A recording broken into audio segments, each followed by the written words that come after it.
السلام علیکم جی۔ امید کرتا ہوں سب اللہ کے فضل و کرم سے خرید سے ہوں گے۔ علامہ صاحب کی کتاب ارمغان حجاز سے ایک بڑی شہکار نظم ابلیس کی مجلس شورا پیش خدمت ہے۔ آج اس کی قسط نمبر 1 ہے اور اس میں ہم دیکھیں گے مشکل الفاظ کے معنی، اور کوشش کروں گا میں کہ اپنی بساط کے مطابق اس کی مختصر تشریح جو ہے وہ آپ لوگوں کی خدمت میں پیش کر سکوں۔ تو آج ہم اس کا پہلے باب سے سٹارٹ کریں گے۔ ابلیس جو ہے وہ اپنی مجلس شورا بلاتا ہے، اور یہ ایک تمثیلی جو ہے وہ نظم ہے، اور اس میں جو علامہ صاحب نے جو کردار ہیں ابلیس اور اس کے جو آگے مشیران ہیں، اس کی جو گفتگو ہے وہ اپنے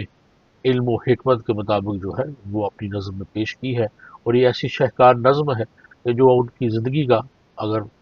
میرے الفاظ میں ہو تو ان کی زندگی کا نچوڑ ہے، کیونکہ انہوں نے اپنی زندگی کے آخری ایام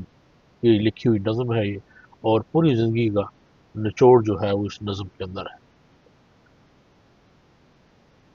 اب ابلیس اپنے مشیران سے مخاطب ہوتا ہے کہ یہ عناصر کا پرانا کھیل، یہ دنیا دوں، یہ عناصر کا پرانا کھیل، یہ دنیا دوں، ساکنان عرش اعظم کی تمناؤں کا خون۔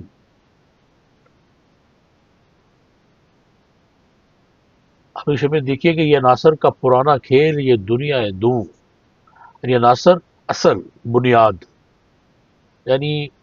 مفرد کسی بھی مرکب شے کا ہر جز جو ہوتا ہے وہ جب مل کے وہ اس کو عناصر کہتے ہیں، یعنی مختلف عناصر مل کے جو ایک مرکب بنتا ہے۔ اور دنیا دوں، اس دنیا کو حقارت سے دنیا کو کہتے ہیں، یعنی کم تر چیز، حقیر چیز، یعنی جو آسماں والے وہ دنیا دوں، نیچے والی چیز جو ہے کم تر چیز دنیا کے لیے کہا جاتا ہے اس کو۔ اور ساکنان عرش اعظم، یعنی یہ کنایا ہے فرشتوں سے تو اس دنیا میں خلاف اور نیابت الہی کے امیدوار تھے، تو ساکنان عرش اعظم فرشتوں کے لیے کہا گیا۔ تو یہ عناصر کا پرانا کھیل، یہ دنیا دوں، ساکنان عرش اعظم کی تمناؤں کا خون۔ اس شور آفاق نظم کے اس شعر میں اللہ سے فرماتے ہیں کہ ابلیس اپنے مشیران سے مخاطب ہو کر کہتا ہے کہ یہ ساری کائنات مال اسباب کی دنیا ہے، اور اس کی کارگزاری فریب پر مبنی ہے۔ اگر غور کیجئے کہ کس خوبصورتی سے علامہ صاحب نے ابلیسیت کو ایک مصرع میں پرو دیا ہے، یعنی ابلیسیت نام ہی اس چیز کا ہے کہ دنیا فقط مال و اسباب کا نام ہے، اور اس کا اعلیٰ اخلاقی اقدار جیسے بندہ پروری، محبت و ادب، اتحاد و نظم وغیرہ سے کوئی تعلق نہیں۔ اور یہی معاملہ الہامی عقائد جیسے عقیدہ توحید، رسالت، آخرت وغیرہ کا ہے۔ ابلیسیت کے نزدیک اس دنیا کی رنگینیاں ہی اہم ہے، اس کے نصاب میں روز جزا، آخرت جیسی کوئی شے نہیں، بلکہ ابلیسیت تو سراسر یہ کہتی ہے کہ جو کچھ ہے وہ فقط اس دنیا میں ہے، اور ان مال و اسباب کو حاصل کرنے کے لیے کسی بھی حد تک جانا پڑے تو جانا چاہیے۔ کسی خوبی اور اختصار سے علامہ صاحب نے اس کو ایک مصرع میں سمو کر رکھ دیا کہ یہ عناصر کا پرانا کھیل، یہ دنیا دوں۔ ابلیس کہتا ہے کہ یہ دنیا کا جو وجود ہے ان فرشتوں کی خواہش کے خلاف ہے جو ہر وقت اللہ کی پاکی بیان کرتے ہیں، اور جنہوں نے اللہ سے کہا تھا کہ تو یہ انسان بنا رہا ہے، تیری یہ بنائی ہوئی مخلوق یعنی انسان زمین پر فتنہ و فساد پیدا کرے گا۔ اور جب اللہ تعالیٰ نے آدم کو اپنا خلیفہ مقرر کر دیا تو ابلیس کے مطابق گویا کہ فرشتوں کی تمناؤں اور آرزوؤں کا خون ہو گیا، یعنی ساکنان عرش اعظم کی تمناؤں کا خون۔ یعنی تو ابلیس یہ کہہ رہا ہے کہ یہ عناصر کا پرانا کھیل، یہ دنیا دوں، کہیں یہ پرانا کھیل ہے، یہ دنیا، یہ جو کم تر جو دنیا ہے اس کا یہ پرانا کھیل ہے جو مادیت جو ہے۔ اور ساکنان عرش اعظم کے توڑنے کا خون، وہ یہاں پہ یہی کہنا چاہ رہا ہے کہ جب اللہ تعالیٰ نے آدم کو اپنا خلیفہ بنا دیا تو گویا کہ جو فرشتے تھے ان کی تمناؤں اور آرزو کا خون ہو گیا، جو کہتے تھے کہ یہ جو ہے یہ آدم زمین پر جا کر فتنہ و فساد کرے گا۔ اب اس سے آگے شعر ہے کہ اس کی بربادی پہ آج آمادہ ہے وہ کارساز، جس نے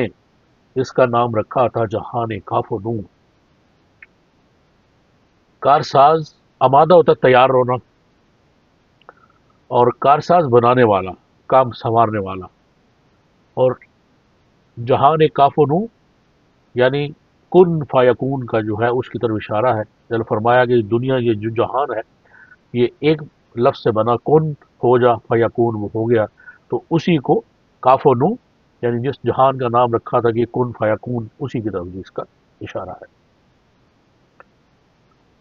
تو اب دیکھیے کہ یہ اس شعر میں کہ اس کی بربادی بھی آج آمادہ ہے وہ کارساز۔ پھر ابلیس کہہ رہا ہے کہ وہ اللہ جس کا یہ دعویٰ ہے، وہ جو بنانے والا اس دنیا کو، کہ اس نے اس کائنات کو حرف کاف و نون یعنی کن فیکون کہہ کر تخلیق کیا،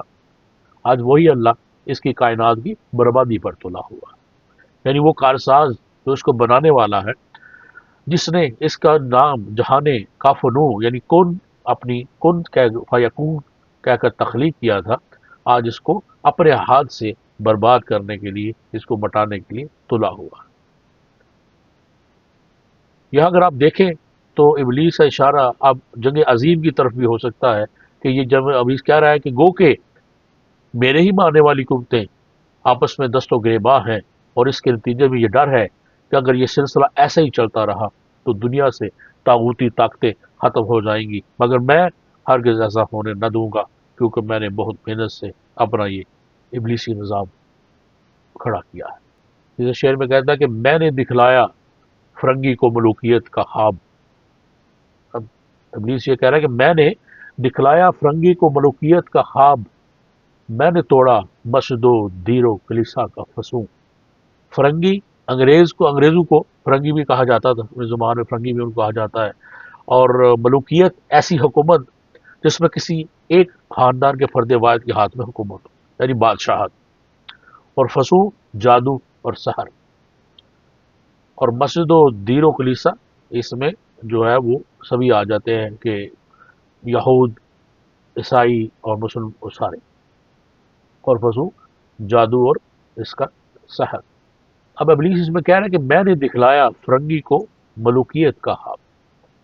اپنے نظام کی حیت کا ذکر کرتے ہوئے ابلیس کہتا ہے کہ میں نے یورپی اقوام کو یعنی فرنگیوں کو ملوکیت یعنی مطلق الارانی سے جیسی چیز سے روشناس کروایا، اور اس کے نتیجے میں برطانیہ میں تاج برطانیہ قائم ہوا، جس کے زیر نگی مشرق و مغرب کے ملک رہے۔ میں نے ہی عام آدمی کے دل سے مذہب اور دین کی اہمیت کو کم کیا۔ یہ میری ہی تو تعلیمات کا اثر ہے کہ آج کے دور میں انسان کے پیش نظر مادی ترقی ہے، نہ کہ روحانی بالیدگی اور فکری آسودگی۔ میں نے ہی تو کمزور لوگوں کو یہ میٹھا زہر دیا کہ تمہاری کمزوری کی وجہ تمہاری جہالت اور ظالم کا جبر و قہر نہیں، بلکہ رب کائنات نے تمہاری قسمت میں یہ لکھ رکھا ہے کہ تم ازل سے تابد غلام رہو۔ یہ میری ہی تعلیمات کا نتیجہ ہے کہ کمزوروں کے دل میں جذبہ حریت پیدا نہیں ہوتا، اور وہ اپنی غلامی کے زنجیروں میں بہت خوش ہیں۔ یعنی میں نے دکھلایا فرنگی کو ملوکیت کا خواب، میں نے توڑا مسجد و دیر و کلیسا کا فسوں۔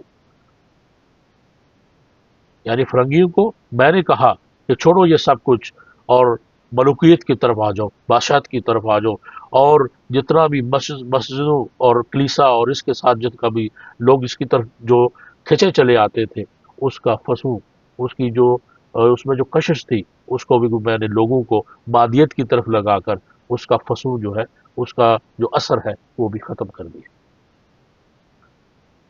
آگے کہتا ہے کہ میں نے ناداروں کو سکھلایا سبق تقدیر کا، میں نے منعم کو دیا سرمایہ کاری کا جنوں۔ میں نے ناداروں کو سکھلایا سبق تقدیر کا، نادار غریب مفلس، اور منعم مالدار سخی فیاض دولت مند۔ سرمایہ کاری کیپٹلزم، اردو میں اس کو آزاد دائرہ المعارف کہتے ہیں، اور یہ زیادہ مختلف بہتر ہے کیپٹلزم، یعنی سرمایہ کاری نظام جو ہے۔ یہاں پہ اب ابلیس یہ کہہ رہا ہے اپنے مشیروں کو کہ میں نے ناداروں کو سکھلایا سبق تقدیر کا، کہ یہ میری تعلیمات کا نتیجہ تھا کہ جو کمزور لوگ تھے، جو غریب لوگ تھے، ان کے اندر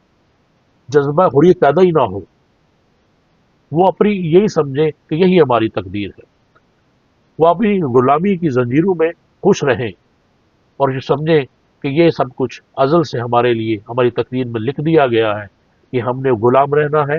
ہم نے نادار رہنا ہے، ہم نے غریب و غربا کی طرح زندگی گزارنی ہے۔ یعنی ناداروں کے اندر جذبہ حریت پیدا ہی نہ ہو کہ میں نے یہ سبق پڑھا دیا ان کو کہ تم لوگ پیدائشی غریب ہو اور غریب ہی تم لوگوں نے مرنا ہے، اس لیے اسی پہ کانے ہو جاؤ اور یہی آنکھیں بند کر کے سوچ لو کہ یہی ہماری تقدیر ہے۔ اور دوسرے مسئلے میں کہتا ہے کہ میں نے منعم کو دیا سرمایہ کاری کا جنوں، میں نے ہی تو مال و دولت رکھنے والوں کو یہ سبق دیا کہ تمہاری دولت میں کسی اور کا کچھ حصہ نہیں ہے، بلکہ یہ سب کا سب تمہارا ہے، اور یہ تمہارا پیدائشی حق ہے کہ تم اس مال و زر میں اضافہ کے لیے جو طریقہ چاہے اختیار کرو، آخر کار یہ دنیا عناصر کا پرانا کھیل ہی تو ہے۔ یعنی شہزاد مزید کہتا ہے کہ میں نے مفلس ہوں، مزدوروں، فاقہ کشوں، کاشتکاروں کو تقلید کا سبق پڑھایا کہ زمینداروں اور جگیرداروں کی غلامی کرتے رہو، یہی تمہاری قسمت ہے، یہی تمہاری تقدیر ہے۔ بے شک وہ تمہاری عورتوں کی اسم راضی کرے، اس پہ صبر کرو، تم پہ ظلم کریں اس پہ صبر کرو، تمہارے گھر والوں کو آگ لگا دیں اس پہ صبر کرو، کیونکہ تمہاری تقدیر میں یہ بات رکھی ہوئی ہے۔ اور تقدیر کے اس غلط مفہوم نے دنیا کے ناداروں کو قوت عمل سے محروم کر دیا، گویا شیروں کو بکریاں بنا دیا۔ آگے چل کے کہتا ہے کہ کون کر سکتا ہے اس کی آتش سوزاں کو سرد۔ اب اپنی اس تکبر سے آگے وہ یہ کہہ رہا ہے کہ کون کر سکتا ہے اس کی آتش سوزاں کو سرد، جس کے ہنگاموں میں ہو ابلیس کا سوز درون۔ آتش سوزاں، آتش آگ، سوزا یعنی جلستی ہوئی آگ، اور کون کر سکتا ہے اس کی آتش سوزاں کو سرد، سرد کرنا آگ کو ٹھنڈا کر دینا، جس کے ہنگاموں میں ہو ابلیس کا سوز دروں، یعنی اس کا جو ابلیس کی جو تبلیغ ہو، جس کے پیچھے ابلیس کی جو ہے وہ وسوسے ہوں، اس کی ہنگامہ آرائیاں ہوں، اس آگ کو، ان ہنگاموں کو بلا کون خاموش کر سکتا ہے۔ تو یہ آخری دو جو اشعار ہیں ابلیس نے اس میں فل غرور و تکبر کے ساتھ یہ کہتا ہے کہ آخر کون ہے جو اس سارے نظام کو تہ و بالا کر سکے، کس میں اتنی جرأت ہے کہ اس تپتی ہوئی آگ کو ٹھنڈا کرے جسے ابلیس نے اپنے سوز سے روشن کیا ہے، اس کی ہمت ہے کہ اس درخت کو ڈھا دے کہ جس کی شاخیں ابلیس کے پانی میں پروان چڑھی ہوں۔ یعنی کون ہے کہ جو ابلیس کی لگائی ہوئی آگ کو جو ہے وہ ٹھنڈا کر سکتا ہے اور اس کے برپا کیے ہوئے ہنگاموں کو جو ہے وہ ختم کر سکتا ہے۔ آخری شعر جو اس کا ہے کہ جس کی شاخیں ہوں ہماری آبیاری سے بلند، کون کر سکتا ہے اس نخل کہن کو سر نگوں۔ یعنی جس کی شاخیں ہوں ہماری آبیاری سے بلند، اب وہ کہتا ہے کہ شاخیں جس درخت کی شاخیں کو ہم پانی دیں، آبیاری ہوتا ہے آپاشی، پودوں کو پانی دینا، سیراب کرنا، اور نخل کہن پرانا درخت نیچے جھکا دینا، سر نیچا کر دینا۔ تو ابلیس یہاں پہ کہہ رہا ہے کہ جس کی شاخیں ہوں ہماری آبیاری سے بلند، کون کر سکتا ہے اس نخل کہن کو سر نگوں۔ یعنی وہ اپنے کہہ رہا ہے کہ ہم نے کتنی محنت اور جانفشانی سے ملوکیت، دہریت یعنی مادہ پرستی، اور تقدیر پرستی اور سرمایہ داری، یہ چار ادارے قائم کیے، یعنی ہم نے یہ پرانے یہ درخت جو لگائے ہیں، تو کیا میں کسی کو اجازت دے سکتا ہوں کہ وہ درختوں کو جو میں نے ہزاروں سال کی محنت کے بعد پروان چڑھائے ہیں اور اب ان کے اسمار شیریں سے بہراندوز ہونے کا وقت آیا ہے تو ان کو کوئی اکھاڑ پھینکے اور ان کی جگہ 1400 سال کا پرانا نظام قائم کر دے؟ چنانچہ میں آپ صاحبان کو یقین دلاتا ہوں کہ دنیا کی کوئی طاقت و قوت ہمارے نظام ملوکیت اور سرمایہ داری کو باطل و سر نگو نہیں کر سکتا۔ یعنی کون کر سکتا ہے اس نخل کہن کو سر نگو؟ یہ جو ہم نے درخت لگا دیے ہیں ملوکیت، دہریت، مادہ پرستی، تقدیر پرستی اور سرمایہ داری کے، یہ میں تم لوگوں کو اس کی چھوٹی دیتا ہوں۔ وہ اپنے مشیروں سے کہہ رہا ہے کہ یہ یقین رکھو کہ جس کی شاخیں ہم نے آبیاری کر دی ہے، جن درختوں کی ہم نے آبیاری کر دی ہے، ہم نے ان کو سیراب کر دیا ہے، ان کو کوئی بھی جو ہے وہ سرنگو نہیں کر سکے گا، باطل ان کو، اس نظام کو کوئی بھی باطل نہیں کر سکے گا۔ تو یہ پہلا بند تھا، میں دوبارہ سے ایک دفعہ اشعار کو دوبارہ سے پڑھتا ہوں کہ یہ ناصر کا پرانا کھیل یہ دنیائے دوں، ساکنان عرش اعظم کی تمناؤں کا خون، اس کی بربادی میں آج آمادہ ہے وہ کارساز، جس نے اس کا نام رکھا تھا جہان کا فنون۔ میں نے دکھلایا فرنگی کو ملوکیت کا خواب، میں نے توڑا مسجد و دیر و کلیسا کا فسو، میں نے ناداروں کو سکھلایا سبق تقدیر کا، میں نے منعم کو دیا سرمایہ داری کا جنون۔ کون کر سکتا ہے اس کی آتش سوزاں کو سرد، جس کے ہنگاموں میں ہو ابلیس کا سوز درو، اور جس کی شاخیں ہوں ہماری آبیاری سے بلند، کون کر سکتا ہے اس نخل کہن کو سر نگو۔ تو یہ تھی جی ابلیس کی وجہ شورا کا بات نمبر 1۔ تو ابلیس جو ہے وہ اپنے مشیران سے مخاطب ہوتا ہے۔ انشاءاللہ نیکسٹ اگلی جو ویڈیو ہے اس پہ ہم بات کریں گے کہ ابلیس کا جو مشیر ہے اب اس کے مقابلے میں وہ اس کا کیا جواب دیتے ہیں۔ تو پھر ملتے ہیں اس سے اگلی قسط میں، تب تک بھی اجازت دیجیے، اللہ۔